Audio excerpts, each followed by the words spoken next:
On entend souvent, quand on parle de la théorie de la Terre plate, l'argument expliquant que les différents objets visibles dans l'espace, avec ou sans télescope, comme le télescope spatial Hubble, ne sont, en fait, que de simples ballons atmosphériques. Bien que cet argument ne tienne pas la route pour les objets visibles, de par leur trajectoire ou les observations réalisées par des amateurs, le concept de placer un télescope spatial dans un ballon est, lui, pourtant bien moins tiré par les cheveux qu'il n'y paraît. À tel point qu'on va prendre 5 minutes pour parler des télescopes ballons atmosphériques.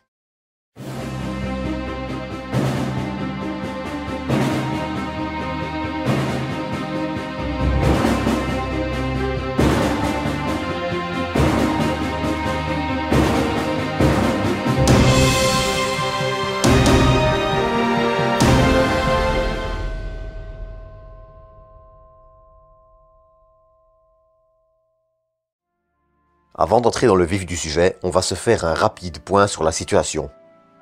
Comme vous le savez probablement, la Terre a une atmosphère assez épaisse et qui bloque très bien les rayons ultraviolets, ce qui, bien que cela soit essentiel à la vie telle que nous la connaissons, représente également un énorme frein aux observations depuis la Terre, du Soleil aux exoplanètes, et ce, notamment dans l'ultraviolet.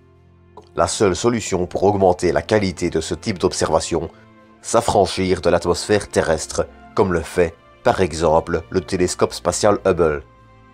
Mais s'affranchir de l'atmosphère de la Terre, c'est également se condamner à ne pas pouvoir effectuer de maintenance sur le télescope, excepté Hubble à l'époque des navettes, tout en signifiant autre chose, l'incapacité à améliorer le matériel. L'une des solutions, c'est, par exemple, monter un télescope dans un avion, comme Sophia de la NASA, mais là aussi, il y a une limite. Sophia est installée dans un avion piloté par des humains. Cet avion ne peut donc pas dépasser une altitude de 13 à 14 km, aussi développé soit-il. Tout simplement parce qu'au-dessus de cette altitude, l'avion perdrait trop de portance et risquerait à ce moment-là de s'écraser. Et pourtant, il existe bel et bien une solution, qui plus est, qui est appliquée depuis déjà longtemps, et plus précisément les années 1950. Monter un télescope dans un ballon atmosphérique qui, lui, peut se permettre de monter bien plus haut, jusqu'aux environs de 30 à 40 km. Et pour mieux découvrir le principe, on va particulièrement s'intéresser au Sunrise Telescope de l'Institut Max Planck. Le Sunrise Telescope dispose d'un miroir d'un diamètre d'1 mètre et pèse en tout 2 tonnes environ.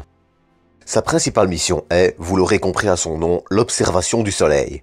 Pour cela, il est lancé depuis le cercle polaire en période d'équinoxe. Il peut, ainsi, observer le Soleil depuis une altitude d'approximativement 37 km, s'affranchissant de cette façon d'une bonne partie de l'atmosphère, de son blocage d'UV et de ses turbulences, qui constituent, elles aussi, un frein aux observations.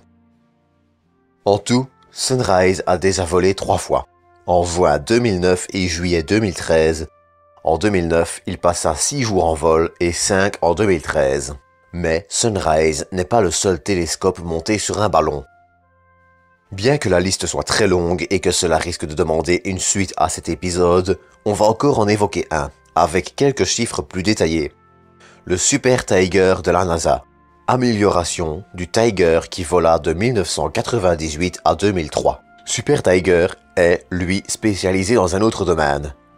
La détection de rayons cosmiques, notamment les lourds, comme le néon ou le baryum. Il peut monter jusqu'à 39 km d'altitude, et ce à l'aide d'un ballon de 140 mètres de diamètre, pour une hauteur totale de 260 mètres.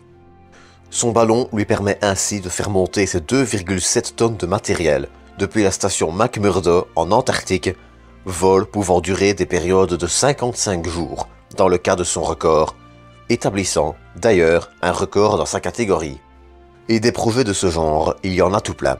De l'observateur solaire BITE SE à Picture C de la NASA, qui lui est spécialisé dans la chasse aux exoplanètes, télescope qui fait d'ailleurs 4 mètres de long à 90 cm de large, on peut dire que les domaines d'utilisation de cette technologie sont très larges.